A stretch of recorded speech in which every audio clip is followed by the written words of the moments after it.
বিষ্ণু ইসলাম ওই ইহুদির বাড়িতে চলে গেলেন ওই ছেলেটাকে দেখা করার জন্য, ভিজিট করার জন্য। সুবহানাল্লাহ পড়বেন না? গেলেন, যে দেখে ইহুদি ছেলেটা মুমূর্ষ, যান যান যায় যায় ভাব, বিছানায় পড়ে আছে, তার বাবা দাঁড়ানো। বিশ্বনবী তার মাথার পাশে বসলেন, মাথায় হাত বুলিয়ে দিলেন, আর ছেলেটাকে বললেন আসলিম, হে ইহুদি ছেলে আসলিম, ইসলাম ধর্ম গ্রহণ করো। তো ছোট্ট ছেলে ভাবে আমরা ইহুদি, এখন ইসলাম ধর্ম গ্রহণ করলে আব্বা যদি বকা দেয়। ফানাযারা ইলা ওয়াজহি আবি, ছেলেটা তার বাবার চেহারার দিকে তাকালো, দেখি আব্বা কি কয়। আব্বা যদি বলে তাইলে ইসলাম ধর্ম গ্রহণ করবে। ইহুদি ছেলেটা তার বাবার দিকে যখন তাকালো, ওর বাবা বলে আতি আবুল কাসিম, আবুল কাসিম যা বলে তাই করো।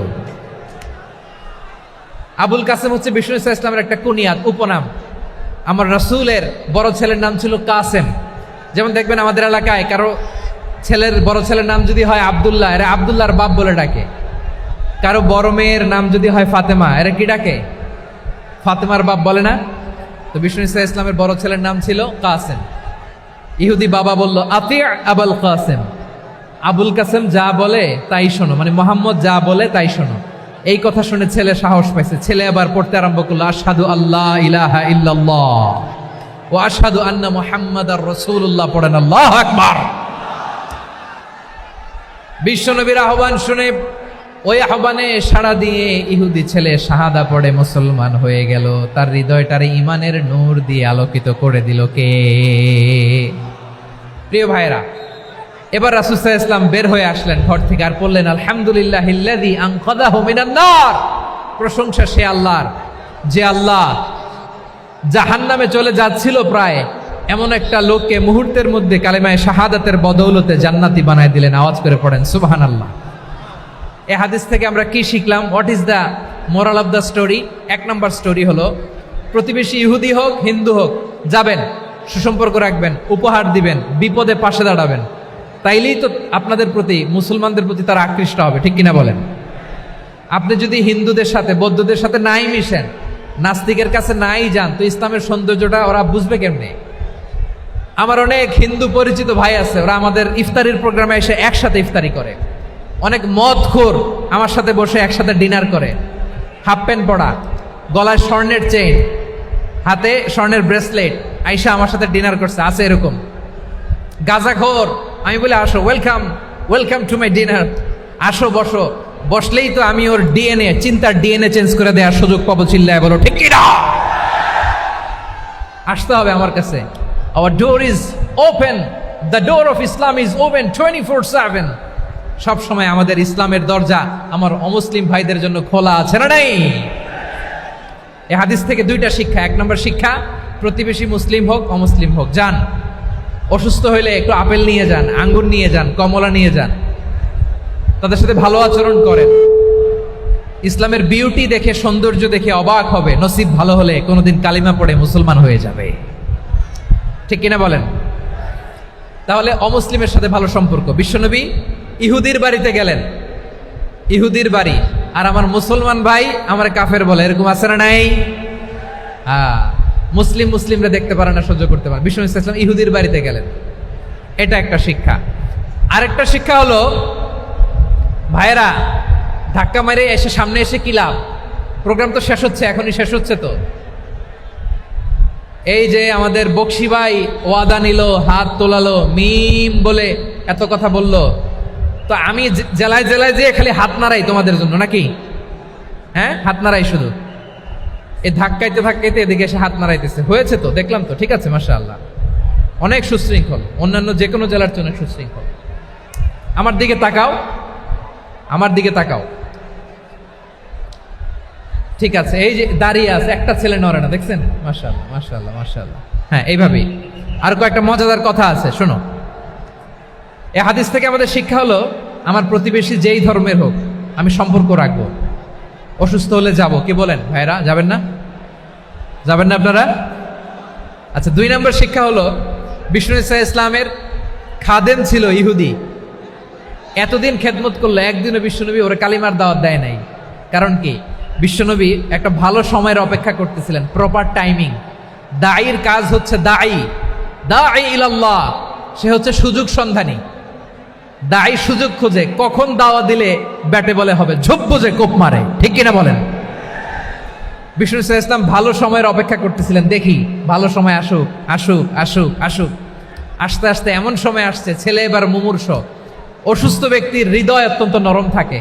হসপিটালে যখন কেউ যায় তার হৃদয়টা বড্ড নরম থাকে, মৃত্যুর ভয়ে তার অন্তরটা নরম থাকে, ঠিক কিনা বলেন? এই প্রপার টাইমিং এর অপেক্ষা করতেছিলেন। যখনই টাইমিং পেয়েছেন দাওয়াত দিলেন, পড়ো লা ইলাহা ইল্লাল্লাহ, সুবহানাল্লাহ পড়েন সবাই। তাহলে ইসলাম অমুসলিম প্রতিবেশীর সাথে ভালো আচরণ করতে বলে।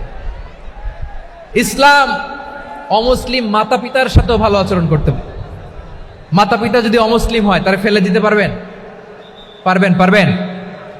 আমার লালমনিরহাটের ভাইয়েরা, অনেক হিন্দু ছেলে আমাদের হাতে শাহাদা পড়ে মুসলিম হয়, কিন্তু ওর মা মুসলমান হয় নাই, বাবাও হয় নাই, এরকম আছে না নাই? তো ও হয়েছে মুসলিম, মা বাপ হিন্দু, এখন মা বাপ কি বাদ? হ্যাঁ, মা বাপ বাদ দেয়া যাবে?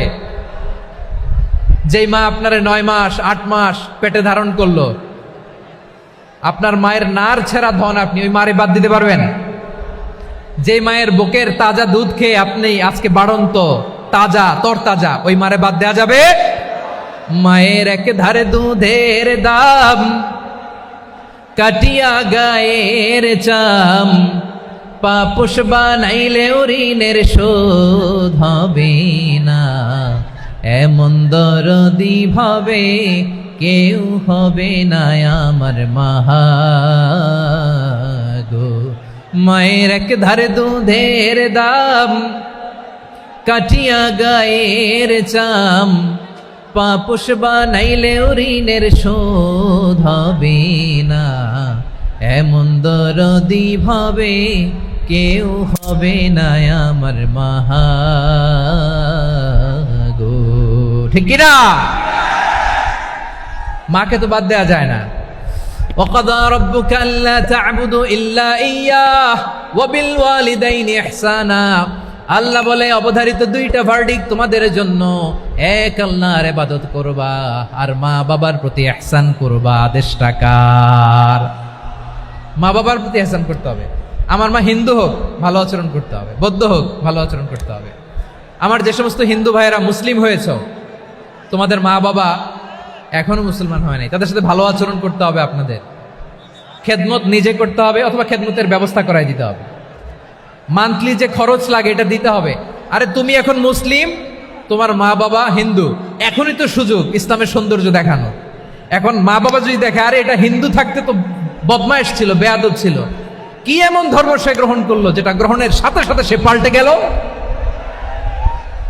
কি এমন ধর্ম সে গ্রহণ করেছে যেটা তার জীবনকে আলোকিত করে দিয়েছে? নসিব ভালো হইলে তারাও কালিমা পড়ে মুসলমান হয়ে যাবে। বিষ্ণু ইসলামের স্ত্রীর নাম ছিল আয়েশা রাদিয়াল্লাহু তাআলা আনহা, আবু বকর রাদিয়াল্লাহু তাআলা আনহুর মেয়ে। আবু বকর রাদিয়াল্লাহু তাআলা আনহুর আরেক মেয়ের নাম হচ্ছে আসমা। কি নাম? দুজনই আবু বকর রাদিয়াল্লাহু তাআলা আনহুর মেয়ে, আসমা আর আয়েশা। নাম দুইটা কেমন লাগে? আসমা নামটা কেমন লাগে? আয়েশা নামটা কেমন লাগে? সবার ভালো লাগে নাই? নাম দুটো আপনাদের ভালো লাগে? লালমনিরহাটে অনাগত যদি কন্যা সন্তান হয়, যদি মনে চায় আসমা রেখে দিতে পারবেন, যদি মনে চায় আয়েশা রেখে দিয়েন।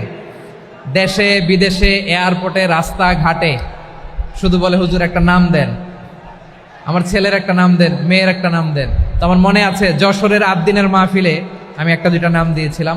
আজকে লালমনিরহাটের এই প্রোগ্রামে কন্যা সন্তান যদি হয় দুটা নাম দিলাম, আসমা কিংবা আয়েশা। ইনশাআল্লাহ পড়েন। দুজন বোন, এক মায়ের নাম, বাবা এক মা দুইজন। আয়েশা রাদিয়াল্লাহু তাআলা আনহার মায়ের নাম উম্মে রুমান, আর আসমা রাদিয়াল্লাহু তাআলা আনহার মায়ের নাম কুতাইলা বিনতে আব্দুল উজ্জা। আবু বকর রাদিয়াল্লাহু তাআলা আনহু 4টা বিয়ে করেছিলেন। তো একই ঘটনা ঘটেছে এই ফ্যামিলিতে। আসমা ইসলাম ধর্ম গ্রহণ করে মুসলিমা, কিন্তু তার মা কুতাইলা মুশরিকা। আই রিপিট, বোঝার জন্য আমি আবারও বলি, আসমা রাদিয়াল্লাহু তাআলা আনহা মুসলিমা, আর আসমার মা কুতাইলা, আওয়াজ করে বুঝে থাকলে বলেন, আসমার মা মুশরিকা। তার মানে মেয়ে মুসলিম, মা অমুসলিম, ভেজাল আছে না নাই? কিন্তু কুতাইলা আর ধৈর্য ধারণ করতে পারে না। নার ছেড়া ধন, কলিজার টুকরা ধন, কলিজার টুকরা সন্তান আসমারে দেখতে বড্ড মন চায়। সাইয়েদনা আসমা রাদিয়াল্লাহু তাআলা আনহা মক্কা থেকে হিজরত করে মদিনায় চলে গেলেন হুদাইবিয়ার পর। যখন মক্কা মদিনা ট্রাফিক স্বাভাবিক হলো, মক্কার লোক মদিনায় যায়, মদিনার লোক মক্কায় আসে। কুচাইলা কলিজার টুকরা সন্তান আসমারে দেখার জন্য কিছু উপহার নিয়ে বিশাল মরুপথ পাড়ি দিয়ে মক্কা থেকে মদিনায় যায়। সুবহানাল্লাহ বলেন। এখন মা আসছে মেয়ের সাথে দেখা করতে, মেয়ে তো আর দেখা দেয় না। মেয়ে ভাবছে আমার মা তো মুশরিকা, অপবিত্রা, তার সাথে কি দেখা দেয়া যাবে? বিশ্বনবীর দরবারে চলে গেলেন। সুবহানাল্লাহ বলেন। কি সৌভাগ্যবান ছিল তারা, মাসলা জানার দরকার হলেই নবীর দরবারে চলে যেত। ঘরে বউয়ের সাথে ঝগড়া হলে নবীর দরবারে চলে যেত। অনেক সাহাবী বলে আমার পেটে ক্ষুধা লাগলো আমি নবীর কাছে চলে যেতাম, কারণ নবীর চেহারার দিকে তাকালেই আমার পেটের ক্ষুধা মিটে যেত। সাইয়েদনা আসমা রাদিয়াল্লাহু তাআলা আনহা বিশ্বনবীর কাছে চলে গেলেন, যে বললেন ইয়া রাসূলুল্লাহ ইয়া হাবিবাল্লাহ ইন্না উম্মি কাদিমাতুন ইলাইয়া ওয়া হিয়া রাগিবা। আমার মা মক্কা থেকে অনেক দূর মরুর পথ পাড়ি দিয়ে উপহার সামগ্রী নিয়ে মদিনায় আমার সাথে দেখা করতে এসেছে গো নবী। আমার জানতে বড্ড ইচ্ছে হয় আমি আমার মুশরিকা মাখা করতে পারবো কিনা। আফা আসিলুহা, আগে যেমনি আমি আমার মায়ের সাথে ভালো আচরণ করতাম, যেমনি আমি আমার মায়ের সাথে সদাচরণ করতাম গো নবী, এখন আমি মুসলিমা, মা মুশরিকা, এখনো কি আগের মতো সদাচরণ করতে পারবো নাকি? বিশ্বনবী বললেন নাম সিলিহা, হ্যাঁ রে আসমা, অবশ্যই অবশ্যই, আগে ঠিক যেমন তুমি তোমার মায়ের সাথে ভালো আচরণ করতে, এখনো তেমনি আগের মতো ভালো আচরণ করবা। আওয়াজ করে পড়েন সুবহানাল্লাহ। কি ইসলাম আমরা পেয়েছি! কত ব্রড মাইন্ডেড আমাদের ইসলাম, কত ওপেন মাইন্ডেড ইসলাম, কত ওপেন আপ করতে পারে, চিন্তা করতে পারেন? বিষ্ণু বললেন হ্যাঁ অবশ্যই, নাম সুলিহা, আগে যেমনি ভালো আচরণ করছো আসমা, এখন ওই রকমই করো, পারলে আরো বাড়ায় করো। সুবহানাল্লাহ বলেন। তাহলে আমার যে হিন্দু ভাইয়েরা, হিন্দু বোনেরা, ইমানের বদৌলতে দৌলতে আপনি ধন্য হয়েছেন, আপনার আম্মা আব্বা এখনো মুসলমান হয় নাই, তাদের জন্য দোয়া করেন, তাদের জন্য দোয়া করেন, আল্লাহ যেন তাদেরকেও ইমানের দৌলত দান করে। আমরা সবাই পড়ি আমিন, আরো জোরে পড়েন আমিন। এখন বলেন ইসলাম কি ন্যারো মাইন্ডেড রিলিজিয়ান না ব্রড মাইন্ডেড? লালমনিরহাটের যুবক ভাইরা আওয়াজ করো, ইসলাম কি ন্যারো মাইন্ডেড না ব্রড মাইন্ডেড? কতটা ব্রড মাইন্ডেড দেখেন। বিশ্বনবী সাল্লাল্লাহু আলাইহি সাল্লাম অমুসলিমরা যদি নবীকে উপহার দিত, ওই উপহারও বিশ্বনবী গ্রহণ করতেন। সুবহানাল্লাহ পড়েন। আপনার অমুসলিম বন্ধু যদি উপহার দেয় সেটাও আপনি নিতে পারবেন, যেটা নেওয়া জায়েজ। কিন্তু আপনার বন্ধু যদি আপনার মদের বোতল দেয়, নিতে পারবেন? হ্যাঁ, মদের বোতল দিলে পারবেন না। আপনার বন্ধু যদি আপনার পর্ক দেয়, পর্ক, শুকরের গোশত মিশ্রিত কোনো খাবার, ওটা নিতে পারবেন না। হালাল যে কোনো জিনিস নিতে পারবেন। বিশ্বনবী সাল্লাল্লাহু আলাইহি ওয়াসাল্লাম অমুসলিমদের দেয়া হাদিয়া গ্রহণ করতেন। কেমন নবী ছিলেন! আমার নবীরে চিনে নেন, আমার নবীর অ্যাটিটিউড জেনে নেন। বিশ্বনবী সাল্লাল্লাহু আলাইহি ওয়াসাল্লাম যখন কোনো জনপদে যেতেন, 3টা অপশন নিয়ে যেতেন। প্রিয় ভাইয়েরা আওয়াজ করে বলতে হবে, কোন জনপদে গেলে আমার নবীর অপশন থাকতো কয়টা? আমার মতো 3 আঙ্গুল উঁচু করে দেখান আর বলুন, আমার নবী কোন জনপদে গেলে কয়টা অপশন নিয়ে যেতেন? 1 নম্বর অপশন আসলিম তাসলাম। নতুন এলাকায় গেলে বলতেন আসলিম তাসলাম, ইসলাম ধর্ম গ্রহণ করো, শান্তিতে থাকবা, আমার ভাই হয়ে যাবো, আমরা ভাই ভাই, ইসলাম মানো, আমরা ভাই ভাই। অপশন নাম্বার কত? 1। যদি বলে না ইসলাম মানবো না, ওকে, অপশন নাম্বার 2, মুসলিম হওয়ার দরকার নাই, লা ইকরাহা ফিদ্দিন, ইসলামে কোনো বাড়াবাড়ি নাই। খ্রিস্টান আছো থাকো, বৌদ্ধ আছো থাকো, ইহুদি থাকতে চাও থাকো, কিন্তু আমরা যেহেতু রিজিওনাল সুপার পাওয়ার, আমাদের আন্ডারে থাকো, ট্যাক্স দিয়া থাকো, এটার বলে জিজিয়া। আলেম যারা আছেন বুঝবেন, এটার আরবিতে কি বলে? জিজিয়া। You pay us the tax, we will give you the security. তোমরা ট্যাক্স দিবা, আমরা সিকিউরিটি দিব, আমাদের আওতায় থাকবা, কেউ তোমাদেরকে আক্রমণ করতে পারবে না, আমরা নিরাপত্তা দিব। সুবহানাল্লাহ বলেন। এটা অপশন নাম্বার কত? আচ্ছা, বুঝে থাকলে বলেন 1 নম্বর অপশন কি ছিল? ইসলাম। ইসলাম মানেও শান্তিতে থাকবা, ভাই ভাই, আমরা ভাই ভাই। অপশন নাম্বার 2, ট্যাক্স দাও, আমরা নিরাপত্তা দিব, মুসলিম হওয়া লাগবে না। এখন 1 নম্বরও মানে না, 2 নম্বরও মানে না, মুসলিম হব না, ভালো খ্রিস্টান থাকো, ট্যাক্স দাও, আমরা সিকিউরিটি দিব না, এইটাও মানি না। বিষ্ণু বলেন তাহলে তলোয়ার আমাদের আর তোমাদের মাঝে ফয়সালা করবে। মুসলিমও হব না, ট্যাক্স দিবা, নিরাপত্তা দিব, আমরা সুপার পাওয়ার, আমাদের আন্ডারে থাকবে, এটাও না। তাহলে তোমাদেরকে তো আমরা বিশ্বাস করতে পারি না, কখন না কখন বিশ্বাসঘাতকতা করো, কার সাথে মিলে হাত মিলাও, তলোয়ার আমাদের মাঝে ফয়সালা করবে। তখন তিনি জেহাদের সশস্ত্র সংগ্রামের ঘোষণা দিতেন। সুবহানাল্লাহ পড়েন। দেখেন, পশ্চিমারা জেহাদকে এইভাবে চিত্রায়িত করে না। ওরা জেহাদ বলতে বোঝায় তলোয়ার, হাত কাটো, গলা কাটো না। জেহাদ সশস্ত্র সংগ্রাম 3 নম্বরে। অধিকাংশ ক্ষেত্রেই বিশ্বনবীর সুন্দর আচরণ দেখে, আরে আমার নবীর যে নুরানি চেহারা, অনেকে তো কেবল সিরেফ চেহারাটা দেখেই কালিমা পড়ে মুসলমান হয়ে গিয়েছে। যারা মুসলিম হয় নাই তারা তাদের ইসলামেই বলবৎ ছিল, ট্যাক্স দিয়ে ইসলামের আন্ডারে ছিল। যারা এটাও মানে নাই ওইটাও মানে নাই, তাদের বিরুদ্ধে জেহাদ। বিষ্ণু ইসলাম 7ম হিজরিতে যখন খায়বার বিজয়ের পরে ইসলাম রিজিওনাল সুপার পাওয়ার হিসেবে আত্মপ্রকাশ করলো, বিশ্বনবী চিঠি লিখলেন অন্যান্য সুপার পাওয়ারের কাছে, রাষ্ট্রীয় চিঠি লেখে এক রাষ্ট্রপ্রধান আরেক রাষ্ট্রপ্রধানের কাছে। ঠিক কিনা বলেন? জানেন না আপনারা? এই যে 24-এর ছাত্র নাগরিক অভ্যুত্থানে, এই অভ্যুত্থান যখন শুরু হয়, আমি তখন সাউথ আফ্রিকাতে, একটা স্ট্যাটাস দিয়েছিলাম, কোটা নয় গোটা দেশ সংস্কার করা লাগবে। শুধু বাংলাদেশ নয়, সারা বিশ্বের বাংলা ভাষাভাষী লোকেরা এই আন্দোলনের সাথে সমর্থন তারা করেছে, এটাকে সাপোর্ট করেছে, তারা সমর্থন দিয়েছে।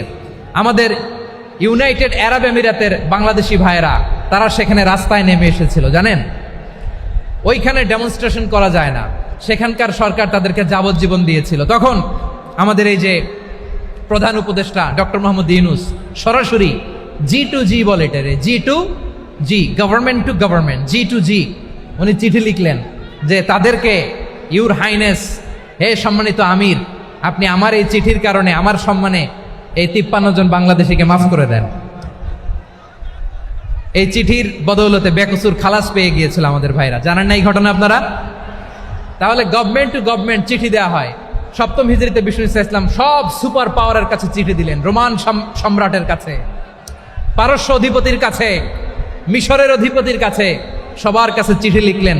চিঠির ভাষা ছিল এরকম, মিন মুহাম্মাদিন রাসূলিল্লাহ ইলা মুকাওকিস আযীমিল কিবত, মুহাম্মদ রাসূলুল্লাহর পক্ষ থেকে মিশরের বাদশার কাছে, আসলিম তাসলাম, ইসলাম মানো শান্তিতে থাকবা, সালামুন আলা মান ইত্তাবাআল হুদা, শান্তি তার জন্য যে হেদায়েতের অনুসরণ করে। সুবহানাল্লাহ পড়েন। তো এই চিঠি অনেকে ভালোভাবে রিসিভ করেছে, অনেকে এই চিঠি পাওয়ার পরে নবীর কাছে আবার ইন রিটার্ন উপহার পাঠিয়েছে। কি পাঠিয়েছে? উপহার। মিশরের বাদশা মুকাওকিস, তিনি বিশ্বনবীকে বিশাল এক উপহারের ডালি পাঠিয়েছেন। মিশরের বাদশা মুকাওকিস ছিলেন ধর্মে খ্রিস্টান। লালমনিরহাটের ভাইয়েরা আওয়াজ করে বলেন, মিশরের বাদশা ধর্মে কি ছিল? খ্রিস্টান। কি উপহার দিয়েছিল আমার নবীকে? শুনতে মনে চায়? আওয়াজ নাই লালমনিরহাটের গলায়, শুনতে মনে যায়? 1000 স্বর্ণমুদ্রা, 1000 স্বর্ণমুদ্রা। 2টা খ্রিস্টান দাসী, একজনের নাম মারিয়া বিনতে শামউন আল কিবতিয়া, আরেকজনের নাম সিরিন বিনতে শামউন আল কিবতিয়া। একজন খ্রিস্টান দাস 20 থান কাপড় জামা বানানোর জন্য, আমরা নবী যেন সেলাই করে জামা বানাতে পারে, এজন্য 20 থান কাপড়, 20 থান ফাইন গার্মেন্ট। সুবহানাল্লাহ পড়বেন না? এরপরে একটা গাধা, যেটার নাম ছিল উফাইর, আর একটা খচ্চর, এটার নাম ছিল দুলদুল। খচ্চর চিনেন? গাধা আর ঘোড়ার ক্রসিং এ যে প্রাণীটা দুনিয়াতে আসে, ওটার খচ্চর বলে। তো এই যে সুপার পাওয়ার খ্রিস্টান বাদশার কাছে নবী চিঠি লিখলেন, ওই খ্রিস্টান বাদশাহ আমার নবীকে উপহার দিল। বিশ্বনবী এই উপহারগুলো সানন্দে গ্রহণ করেছে। সুবহানাল্লাহ পড়বেন না? তাহলে অমুসলিম কেউ যদি আপনাকে উপহার দেয়, হালাল উপহার হলে আপনি গ্রহণ করতে পারবেন। অনুরূপভাবে পারস্যের বাদশাহ রোম সম্রাট বিশ্বনবীকে উপহার পাঠিয়েছেন। আমার নবী সবগুলো উপহার গিফট গ্রহণ করেছেন। সুবহানাল্লাহ বলেন। তাহলে প্রিয় লালমনিরহাট, আওয়াজ করে বলুন, ইসলাম কি ন্যারো মাইন্ডেড রিলিজিয়ন না ব্রড মাইন্ডেড? আম্মাজান আয়েশার কাছে মাসালা জানতে চায় মেয়েরা, হে আম্মাজান, অগ্নি উপাসকেরা তাদের ঈদের দিন নওরোজের সময় আমাদেরকে পাখি দেয়, নেওয়া যাবে? উনি বললেন, ওরা জবাই করে দিলে নেওয়া যাবে না, কিন্তু ওরা যদি ফলমূল এরকম খাবার দেয় এগুলো নেওয়া যাবে। তার মানে অমুসলিমদের দেয়া উপহার এটা গ্রহণ করা যায়। সুবহানাল্লাহ বলেন। শুধু তাই নয়, বিষ্ণু ঈসা ইসলাম অমুসলিমদের সাথে আর্থিক লেনদেনও করেছেন, ফিনান্সিয়াল ডিলিং করেছেন। অমুসলিমদের সাথে প্রয়োজনে আপনি ফিনান্সিয়াল ডিলিং করতে পারবেন। আমরা প্রায় দেখি বাজারের মিষ্টির দোকানগুলো আমার হিন্দু ভাইদের। লালমনিরহাটে মিষ্টির দোকান, দইয়ের দোকান কারা চালায়? হিন্দুরা চালায় না? তারপরে যে বারবার শপ, চুল কাটে যে নাপিত, অধিকাংশ নাপিতের দোকানে কারা? আমার হিন্দু ভাইরা। তা আপনি চুল কাটতে পারবেন কিনা? পারবেন কিনা বলেন? পারবেন। তার দোকান থেকে দই মিষ্টি কিনতে পারবেন কিনা? হ্যাঁ, আমার মুসলিম ভাইয়ের দোকান থাকলে ওইটারে আমি বেশি প্রায়োরিটি দিব, ঠিক কিনা?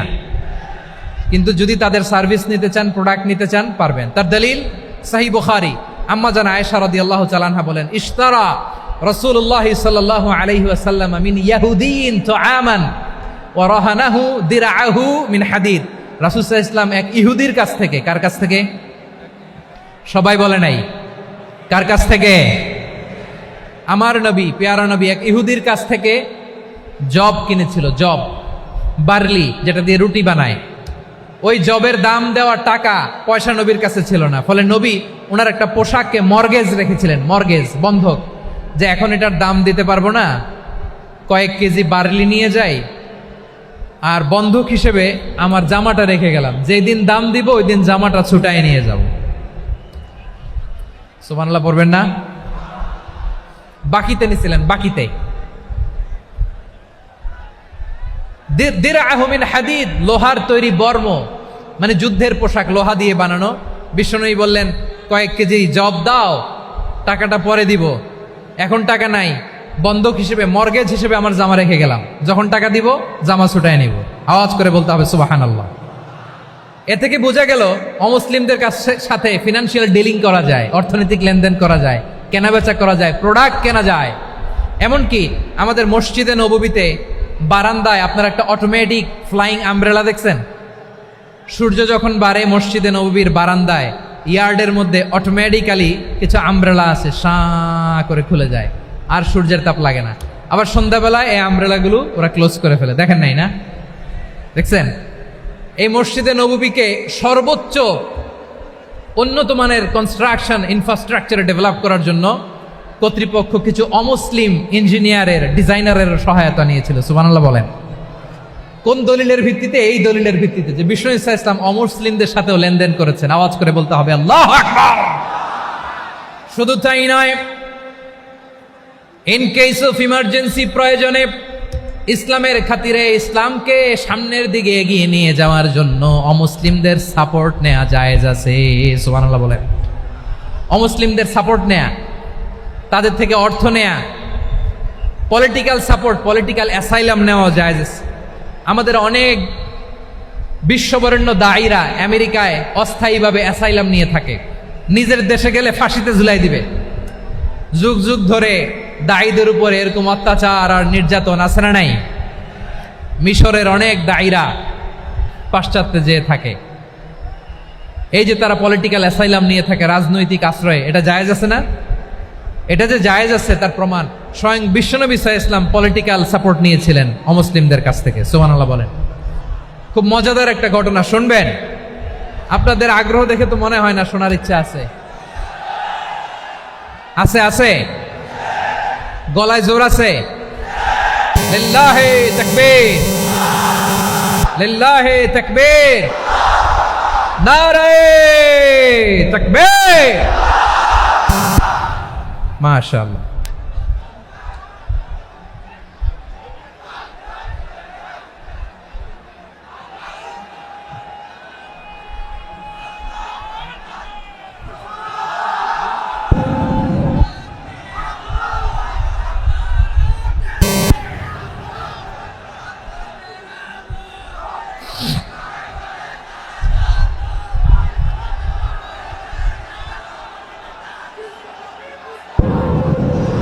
মাশাআল্লাহ মাশাআল্লাহ।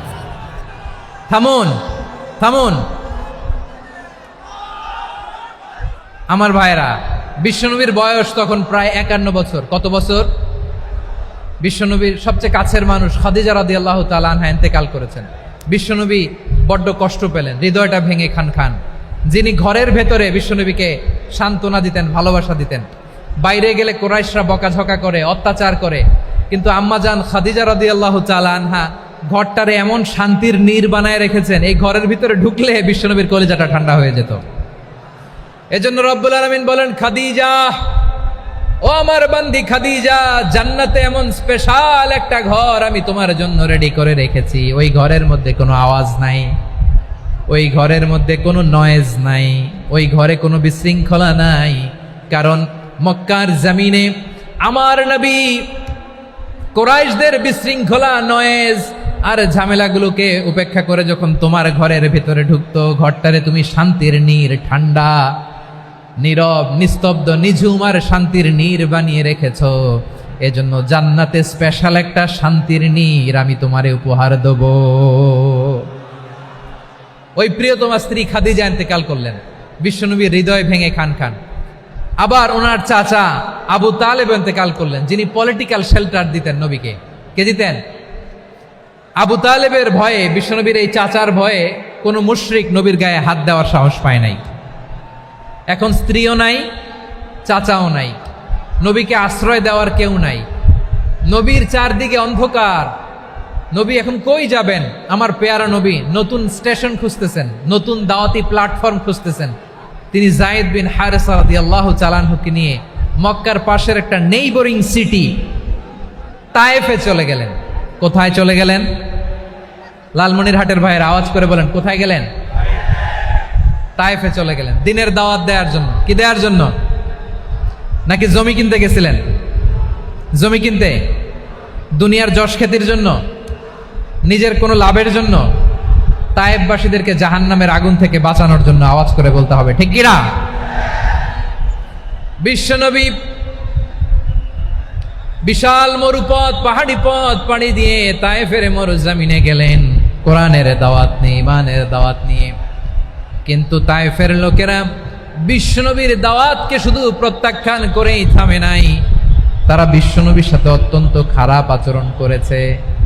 বিশ্বনবীকে শারীরিকভাবে হেনস্থা করেছে, আমার নবীকে শারীরিকভাবে অত্যাচার করেছে, আমার পেয়ারা নবীর গায়ে পাথর মেরেছে, বিশ্বনবীর গা বেয়ে ঝরঝর করে রক্ত ঝরেছে, নবী জামিনের মধ্যে লুটিয়ে পড়েছেন, আবার মেরেছে, আবার নবী হাঁটতে শুরু করলেন, পেছন থেকে আবার মেরেছে, আবার নবী রক্তাক্ত হয়ে জামিনের মধ্যে লুটিয়ে পড়লেন, আবার মেরেছে।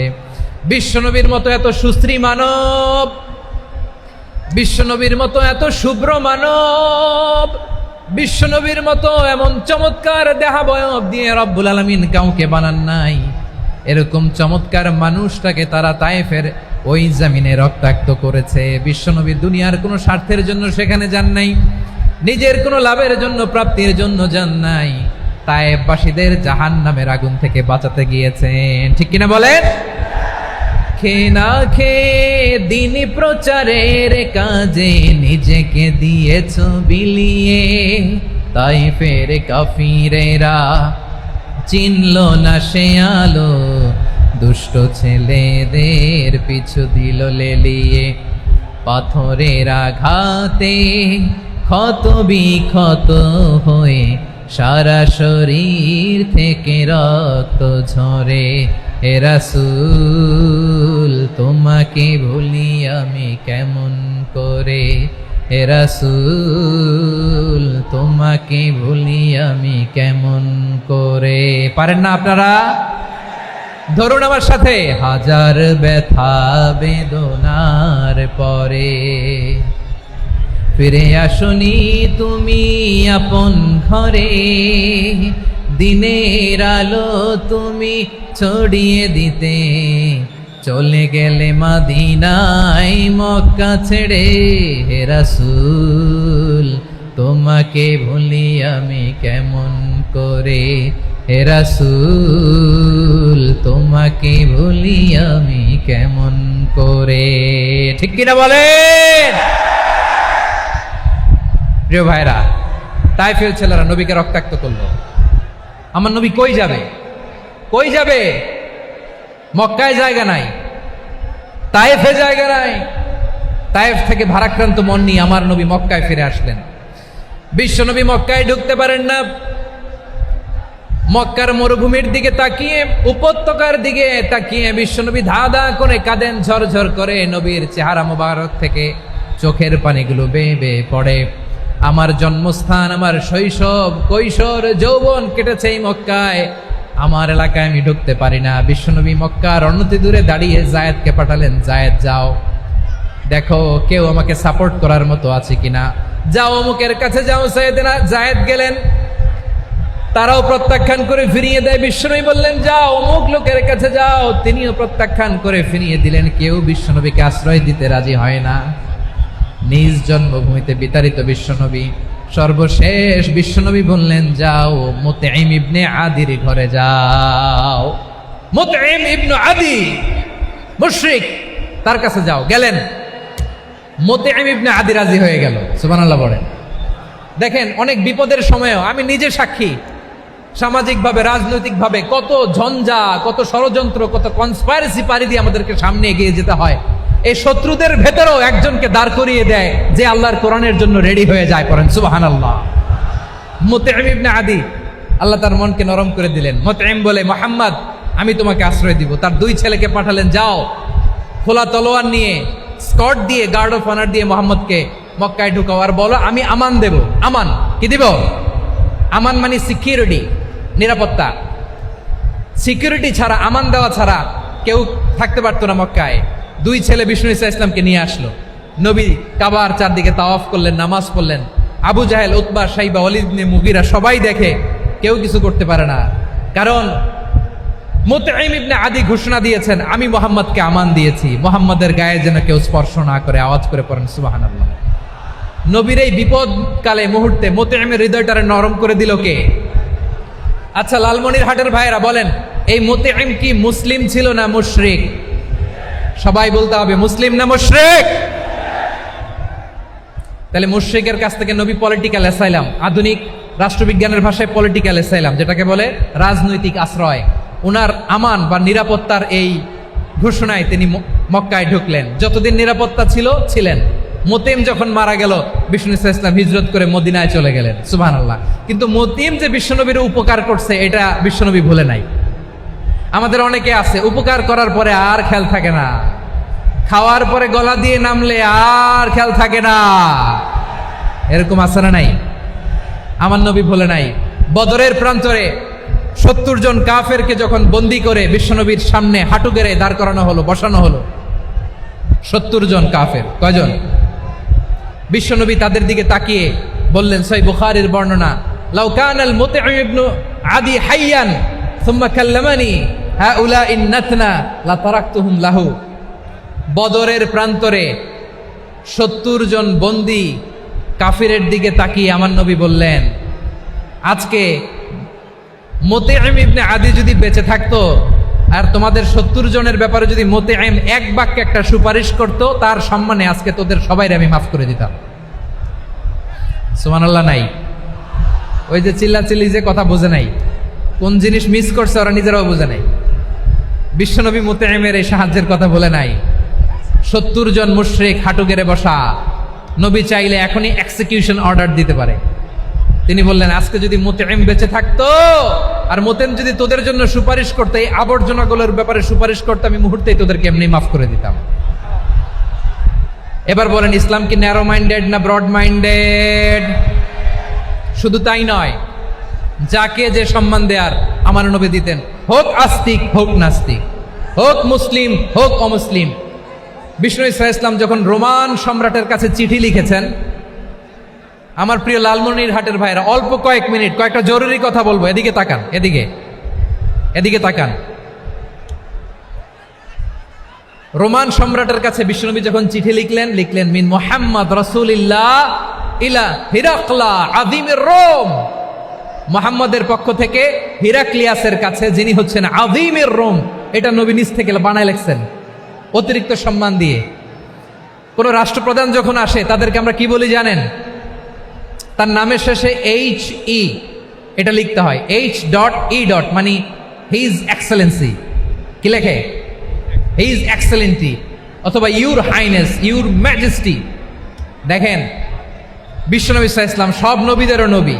তিনি একজন মুশরিক খ্রিস্টান সম্রাট, রোমান সম্রাটের কাছে চিঠি লিখতে যেয়ে লিখতেছে, ইলা হিরাকলা আযীমির রোম, হিরাক্লিয়াসের কাছে আমার চিঠি, যিনি রোমের আযীম, হিজ হাইনেস, মানে রোমের অনেক সম্মানিত এক বাহাদুর। আওয়াজ করে বলেন সুবহানাল্লাহ। তার মানে যাকে যে সম্মান দেয়ার, এটা বিশ্বনবী দিতেন। এমনকি যেই ইহুদিরা ভালো ছিল, এই ইহুদিদেরও প্রশংসা করেছেন বিশ্বনবী মুহাম্মদুর রাসূলুল্লাহ সাল্লাল্লাহু আলাইহি ওয়াসাল্লাম। এক ইহুদির প্রশংসা করেছেন বিশ্বনবী। ইহুদির কার? কার? আমি তো আমার ভাইয়ের প্রশংসা করি না, আমি তো এক আলেম আরেক আলেমরে স্পেস দেই না, আমি তো এক দায়ী আরেক দায়ীর সাথে বসতে চাই না। আমার নবী ইহুদির প্রশংসা করে। কার প্রশংসা? ওই ইহুদির নাম ছিল মুখাইরিক। সিরাত গ্রন্থ ঘাটলে পাবেন। তিনি বলেছেন, মুখাইরিক খাইরু ইয়াহুদ, Mukhayriq is the best of the Jews. জুইসদের মধ্যে সে সবচেয়ে ভালো। কেন প্রশংসা করলেন তার? এর কারণ মদিনা চার্টারে কথা ছিল সব ধর্মের মুসলিম, মুশরিক, ইহুদিরা মিলে মদিনাকে রক্ষা করবে। কিন্তু তৃতীয় হিজরিতে যখন উহুদের যুদ্ধ শুরু হলো, সবার কথা ছিল যেই আক্রমণ করে আমরা মদিনাকে বাঁচাবো। কোন শহরকে বাঁচাবো? মদিনাকে। কিন্তু কুরাইশরা যখন অ্যাটাক করলো, ইহুদিরা আর আসে না, ইহুদিরা আর বেরোয় না। বিষ্ণু বললেন, ওহে ইহুদিরা, তোমরা না চুক্তি করলে আমার সাথে যে মদিনা বাঁচাতে সবাই ঝাঁপিয়ে পড়বো, আসো। একটা ইহুদিও বেরোয় না, কেউ আসে নাই সেদিন, একজন ছাড়া। তার নাম মুখাইরেক। তার নাম কি? মুখাইরেক বাহাদুরের মতো ঘোড়সাওয়ার হয়ে বেরিয়ে গেলেন এবং বললেন, গোটা ইহুদি সাম্রাজ্যের একজনও যদি না আসে, আমি মুখাইরেককে কেউ ঘরে আটকে রাখতে পারবে না। বেরিয়ে আসলেন, এসে বললেন, আমি মুহাম্মদের পক্ষে যুদ্ধ করব। আমি মারা গেলে আমার সম্পদ আমার উত্তরাধিকারীরা পাবে না, আমার সম্পদ তোমরা মুহাম্মদকে দিয়ে দিবা। সুবহানাল্লাহ বলেন। উহুদের ময়দানে 70 জন মুসলমান শহীদ হলো। এই ইহুদি, সেও মুসলমানের পক্ষে যুদ্ধ করে নিহত হলো। সুবহানাল্লাহ বলেন। মুসলিমদের লাশ যখন নিয়ে আসা হলো, এই মুখাইরিকের লাশও নিয়ে আসা হলো। মুসলিমদের লাশের পাশে মুখাইরিকের লাশ দেখে বিশ্বনবী মুখাইরিকের প্রতি অনেক খুশি হলেন। আর বিশ্বনবী খুশি হয়ে বললেন, মুখাইরিক খায়রু ইয়াহুদ, মুখাইরিক যদিও তুমি ইহুদি, তারপরও তুমি সব ইহুদিদের মধ্যে সেরা ইহুদি। পড়েন সুবহানাল্লাহ। আমার নবী ইহুদিকেও সম্মান দিতে কার্পণ্য করে নাই। আওয়াজ করে বলেন আল্লাহু আকবার। প্রিয় ভাইরা, এবার সর্বশেষ আওয়াজ করে বলেন, ইসলাম কি ন্যারো মাইন্ডেড নাকি ব্রড মাইন্ডেড? সবাই বলেন, ন্যারো মাইন্ডেড না ব্রড মাইন্ডেড? এজন্য অমুসলিম হইলেই তারা আমাদের শত্রু নয়। শত্রু কারা? এই লালমনির হাটের ভাইয়েরা শোনেন, শত্রু কারা? যে সমস্ত অমুসলিম আমাদেরকে নিশ্চিহ্ন করে দিতে চায়, যে সমস্ত অমুসলিম আমাদের ভূখণ্ড থেকে আমাদেরকে তাড়িয়ে দিতে চায়, যে সমস্ত অমুসলিম আমার ধর্ম নিয়ে তুচ্ছতাচ্ছিল্য করে চিল্লায় বলেন ঠিক কিনা, তারা আমাদের শত্রু। সাধারণ অমুসলিমরা আমার শত্রু নয়। এই যে হিন্দুরা থাকে, এরা আমার ভাই, বৌদ্ধরা আমার ভাই, খ্রিস্টানরা আমার ভাই, ইহুদিরা আমার ভাই। তারা দিনই ভাই নয়, তারা মায়ের পেটের ভাই নয়, তারা মানবিক দিক থেকে ভাই। ও মানুষ, আমিও মানুষ। ইসলাম মানুষকে সম্মান করে, চিল্লায় বলো ঠিক কিনা। যারা আমাদের অস্তিত্বকে নিশ্চিহ্ন করতে চায়, যারা আমাদের ভূখণ্ডকে দখল করতে চায়, যারা আমাদেরকে নিয়ে মকারি করে, ফান করে, টিটকারি করে, আমার ধর্ম নিয়ে খেলা করে, তাচ্ছিল্য করে, ওদের বিরুদ্ধে আমাদের জিহাদ। সাধারণ মুসলিম আমাদের শত্রু নয়। আপনি জানেন, নিউ ইয়র্কে, আমি তো নিউ ইয়র্কে ছিলাম অনেকদিন, ওখানে ফিলিস্তিনিদের পক্ষে যখন আমরা মিছিল করেছি, অনেক ইহুদি আমাদের সাথে মিছিলে দাঁড়িয়েছে। কারণ ওরাও জানে এই ভূখণ্ড ফিলিস্তিনিদের ভূখণ্ড। আওয়াজ করে বলো লালমনির হাট ঠিক কিনা। ইসরায়েলের রাজধানী খোদ তেল আবিবে অনেক ইহুদিরা বেঞ্জামিন নেতানিয়াহু তার বিরুদ্ধে মিছিল করেছে। তো তারা কি আমাদের শত্রু? না। অনেক খ্রিস্টান আমাদের সাথে আমাদের স্বার্থ রক্ষায় আমাদের পাশে দাঁড়িয়েছে। খেয়াল রাখবেন, হিন্দু আর হিন্দুত্ববাদ এক নয়, ইহুদি ধর্ম আর জায়নিজম এক নয়। জায়নিজমের বিরুদ্ধে আমাদের সংগ্রাম, আমাদের জেহাদ, চিল্লায় বলেন ঠিক কিনা? এই যে ফিলিস্তিনের ভাইয়েরা, তারা তাদের স্বাধীনতা সংগ্রামের জন্য লড়াই করছে, করে যাচ্ছে, আমরা এটাকে সমর্থন জানাই, চিল্লায় বলো ঠিক কিনা? কাশ্মীরের ভাইয়েরা স্বাধীনতার জন্য সংগ্রাম করছে, আমরা সেই সংগ্রামকে সমর্থন জানাই, আওয়াজ করে বলো ঠিক কিনা? যারাই আমাদের ইসলামকে নিশ্চিহ্ন করতে চায় তাদের বিরুদ্ধে আমাদের সংগ্রাম, আওয়াজ করে বলতে হবে ঠিক কিনা? ওই সমস্ত দুর্বৃত্তদের সাথে আমাদের কোনো সম্পর্ক নাই। আমরা যদি ঐক্যবদ্ধ থাকতে পারি, ওই দুর্বৃত্তরা চান্স পাবে না। আমরা ঐক্যবদ্ধ থাকতে রাজি আছি। লালমনিরহাটের ভাইয়েরা, আমরা ঐক্যবদ্ধ থাকলে ওই দুর্বৃত্তদের কালো হাত ভেঙে দিতে আমাদের সময় লাগবে না। তাদের কালো হাত ভেঙে দিতে রাজি আছে মুসলমান? কারা কারা রাজি? দু হাত তুলে দেখাও।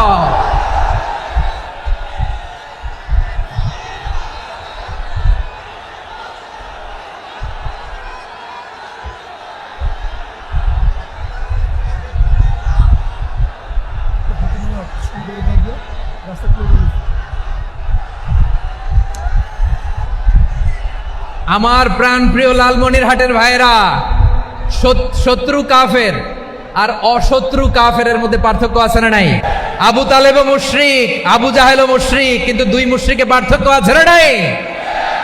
আবু তালেব নবীর চাচা, মুশরিক, মারা গিয়েছে মুশরিক অবস্থায়, কিন্তু আজীবন আমার নবীকে আগলে রেখেছে, আমার নবীকে সাপোর্ট করেছে, ভালোবেসেছে। আবু জাহেলও মুশরিক, মারা গিয়েছেও মুশরিক হিসেবে, আজীবন আমার নবীর বিরুদ্ধাচরণ করেছে। আবু জাহেলের শক্তি, সামর্থ্য, স্ট্র্যাটেজি, প্ল্যান সব আমার নবীর বিরুদ্ধে ছিল। আবু জাহেলের কারণে একটা দিন শান্তিতে আমার নবী মক্কায় ঘুমাতে পারে নাই, চিল্লায় বলেন ঠিক কিনা? এজন্য রাব্বুল আলামিন বলেন, লা ইয়ানহাকুমুল্লাহু আনিল্লাযীনা লাম ইউকাতিলুকুম ফিদ-দীনি ওয়া লাম ইখরিজুকুম মিন দিয়ারিকুম আন তাবাররুহুম ওয়া তুকসিতু ইলাইহিম ইন্নাল্লাহা ইউহিব্বুল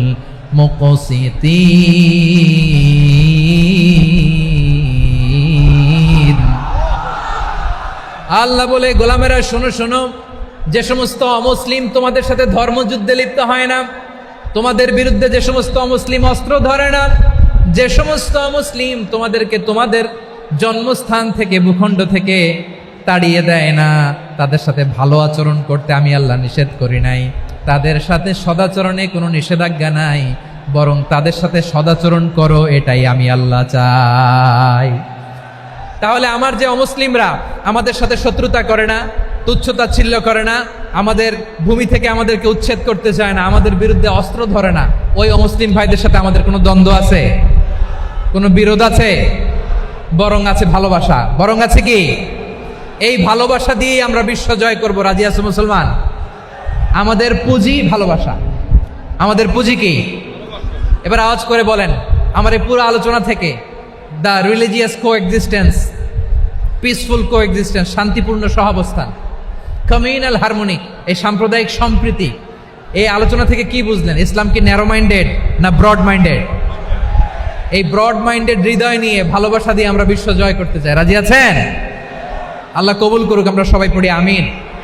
লালমনিরহাটের জেলা স্টেডিয়ামে আমার প্রিয় মায়েরা, বোনেরা, আপনাদের জন্য একটা হাদিস বলে শেষ করব। বিশ্বনবী বলেন, আমার মায়েরা খেয়াল করে শুনুন, বিশ্বনবী আপনাদের উদ্দেশ্য করে বলেন, আল মারআতু ইযা সাল্লাত খামসাহা ওয়া সামাত শাহরাহা হাফিজাত ফুরুজাহা আতাআত বা'লাহা ফালতাদখুল মিন আইয়ি আবওয়াবিল জান্নাতি শাআত। বিশ্বনবী বলেন, ও রমণীরা, ও নারীরা, যে সমস্ত নারী এই চারটা কাজ করবে, এই চারটা কাজের গ্যারান্টি দিবে, তাদেরকে জান্নাতের 8টা দরজার গ্যারান্টি দেয়া হবে। কি চারটা কাজ? 1 নাম্বার, আল মারআতু ইযা সাল্লাত খামসাহা, যে নারী 5 ওয়াক্ত নামাজ পড়ে। কি করে? জেলা স্টেডিয়ামে অবস্থানরত আমার নারীরা, বোনেরা, বিশ্বনবী আপনাদেরকে 4টা কাজের কথা বলেছেন, খুব বেশি না। 4টা করলে 8 জান্নাতের দরজা সব খোলা। কোনটা দিয়ে যাবেন? যেটা দিয়ে মনে চায়। 1 নাম্বার 5 ওয়াক্ত নামাজ। আমার বোনেরা জোহরের নামাজ পড়তে পড়তে এটা আসরে নিয়ে যায়, আসর পড়তে পড়তে এটা মাগরিবে নিয়ে যায়, এরকম আসর নাই? লালমনিরহাটে হয়তো নাই। আমার বোনেরা এটা করবেন না। ইন্নাস সালাতা কানাত আলাল মুমিনিনা কিতাবাম মাওকুতা, সময় মতো পড়বেন। সামাত শাহরা, রমাদানের রোজাগুলো রাখবেন। হাফিজাত ফুরুজাহা, যে নারী তার চরিত্রকে হেফাজত করে, তার প্রাইভেট হেফাজত করে, তার লজ্জাস্থান হেফাজত করে। ও মায়েরা, আপনার এই গর্ভ যে কত দামি আপনি জানেন না। আপনার এই গর্ভ থেকে জন্মাবে আগামীর সালাহুদ্দিন আল আইয়ুবী। আপনার গর্ভ থেকেই জন্মাবে ইমাম আল মাহদি আল মুনতাজার। আপনার পেট থেকে জন্মাবে আবু সাইদের মতো বীর সৈনিক।